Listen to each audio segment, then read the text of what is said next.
Undangan wisudanya jam 7 pagi. Datang ke kampus jam 1 siang. Jadinya wisuda sendiri. Pada umumnya, saat acara wisuda dihadiri ratusan bahkan ribuan mahasiswa yang diadakan di gedung, aula, ataupun hotel.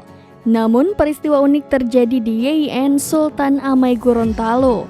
Alih-alih diikuti ribuan orang, acara wisuda di YIN itu hanya diikuti satu orang wisudawan. Wisuda yang dilakukan di lokasi ini pun tak biasa. Usut punya usut, ternyata terpaksa wisuda di kampus gara-gara wisudawan tersebut telat ke lokasi acara wisuda yang telah diselenggarakan. Seharusnya prosesi wisuda di gedung mulai pada pukul 7, namun wisudawan itu datang pada pukul 13. Endingnya, wisudawan tersebut harus diwisuda sendirian di ruang rektorat kampus. Momen wisuda pria itu pun kemudian viral di media sosial.